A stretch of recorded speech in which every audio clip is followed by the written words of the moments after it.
Hello guys, it's me Ira and welcome back to my channel. Ayan, for today's video guys, i-share ko sa inyo yung aking birth story sa aking baby Chase. So, ayun. Kasi, baka meron kayong matutunan sa mayroon kayong idea. So, ayun, gusto kong i-share sa inyo yan.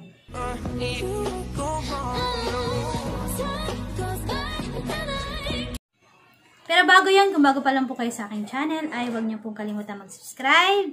At pakipindot na rin po yung notification bell dyan sa baba para ma-update po kayo kapag nag-upload po ako ng panibagong videos. So, ayun guys, let's start. Share ko sa inyo yung naging birth story ko sa panganganak ko.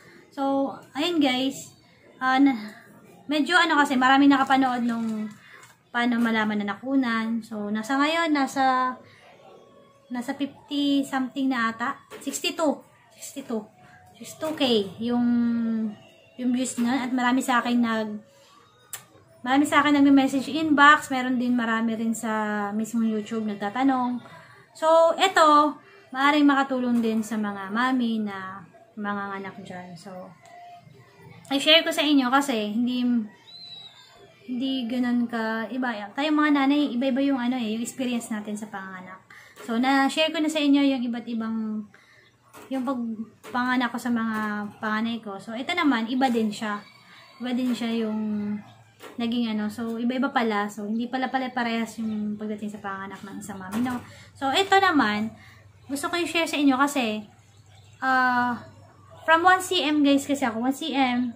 Tapos, after 30 minutes, nag-8 cm na agad. So, ang bilis, no? Tapos, yung labor ko is, lang, nag-start ng alas 3. Pero hindi pa naman labor yun kasi lumalabas lang yung tubig. Tapos, namili pa ako nun guys So, namili ako kasi pag marami akong trabaho. So, na-lockdown kami sa probinsya, bumalik kami dito sa Laguna. 7 months na ata yung tiyan ko. So, 3 months kami doon. So, dumalik kami dito June, July, August, September. So, September ang mga anak. So, 6 months yung tiyan ko nang bumalik ako. Tapos, namili pa ako ng nagbaklaran pa ako, namimili kami.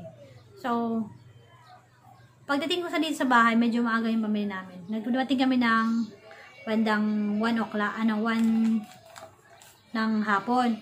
So, ayun, natulog ako. Bago ko ayusin yung panila ko, natulog muna ako. Tapos, pagising ko, umikot ako sa kabilang side. Gumanon ako, tumagilid ako. Tapos, may lumabas na tubig. So, sabi ko, bakit kaya may lumabas? 36 weeks pa lang naman. 37 weeks. 6 ba? 35.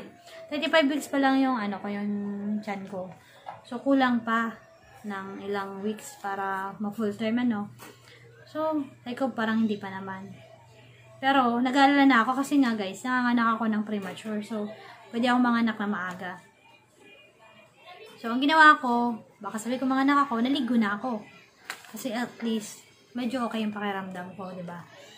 Ang ginawa ko, after ko maligo, pumunta na ako sa tindahan ko, inayos ko yung mga paninda, yung mga display, yung mga pinamili ko, nilagyan ko na ng price. Kasi, if ever man manganak ako, at least alam ng tindera ko yung mga presyo ng mga pinamili ko. So, ayun, habang nag-ayos ako ng paninda, ang daming tubig na umaagos. So, parang umiihi ka. Ganun, Tapos, ang ginawa ko, pa-check up ako. Tapos, ang ginawa ko, inuna ko yung record ko, hinanap ko muna sa bahay. Yun ang ginawa ko. After nun, hindi ko mahanap-hanap yung ultrasound. Pinabayaan ko lang kasi masakit na yung tiyan ko. Magpatingin ako, baka hindi naman hanapin. So, nagpatingin ako, 1 cm lang daw. Tapos yung lumalabas naman, hindi man daw pa nabigyan yun. Sabi nung midwife na tumitingin sa akin. Hindi pa naman daw. Tsaka hindi pa naman, kulang pa naman sa linggo. Kaya, baka hindi pa naman. So, bed rest muna ako. Umuwi na ako ng bahay around 8. Tapos, pag uwi ko ng bahay, sakto. Ang dami na naman tubig nila. So, parang parang umihi na naman ako. Ang ginawa namin, dito na yung mama ko sa yung ate ko. Pumunta na uli kami sa lying in, bumalik kami. Tapos, inain niya ako uli. 1 cm pa rin. Tapos, nandun pa naman daw yung panabigan. Hindi naman daw panabigan yun. Tapos habang check up niya ako, biglang bumuhos ngayon yung tubig na napakadami. Tapos hanggang kinailangan ko na mag-diaper ng adult. Kasi talagang agos na talaga siya. Pero, sabi ng midwife, naka-intact pa rin yung panabigan sa loob. Saka hindi pa nga, 1 cm pa rin. Hindi pa naman daw yun. So, sa madaling salita, umuwi uli kami. Around 9, umuwi na kami. Ayun, natulog ako. Tapos, medyo hirap na nga din sa pagtulog kasi, hindi naman siya ganun sumasakit. Hindi siya sumasakit din kasi, hindi tulad nung dati ko na talagang, sumasakit na yun siya, humihilab. Ayun, hindi. Tapos sabi ng iba, daw, kasi tubig daw yung kabal, hindi daw ligo, kaya hindi masakit. Daw lang labor, ganun. Pagdating na sa bahay, tulog ako. Pero bandang 12, masakit na siya, hindi na siya yung tulog na may tumaano lang na tubig, diba? Tapos, dugo na. May dugo ng konti. Tapos, humihilab na yung tiyan ko. Ang nangyari, bandang alas 2, alauna, parang ganon. Hindi ko na kaya, sa ako namimilipan na talaga ako ng sakit. Panganak na ako, dalhin nyo na ako doon. Ayun, dinalaan nila ako doon ulit sa Laying. Kasi medyo malapit na din sa bahay. Ilang blocks away lang sa amin. So, pagdala sa akin doon, ayun, 1 cm pa rin daw. Pero talagang hindi ko na kaya yung sakit. Namimilipit na talaga ako. Tapos 1 cm pa rin, intact pa rin yung panabigit. Samantalang halos 3 diaper na yung napuno ko. Ang ginawa ko, humingi ako sa humingi ako sa ate ko ng sabi ko, lagaan ako ng luya. Kasi naalala ko yung tita ko dati, pinainom niya ako ng luya. Tapos nilagyan ng itlog. Sabi ko sa kapatid ko, itipa mo akong luya na, yung luyang natural, pinitpit lang, tapos nilaga. Tapos, painumin mo rin ako ng Milo. So, ngayon, pinaghihingi ko sa kapatid ko para daw umopen niya. Diba, nakikita ko rin sa YouTube na mas maganda rin yung saka pineapple, gano'n. Sabi ko, luya na lang, tapos nilagay yung Milo. Kaya sabi ko, tsake. Gano'n.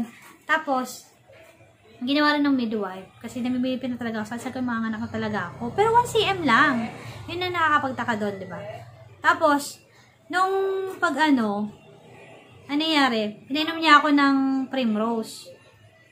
Primrose ata, not sure ha.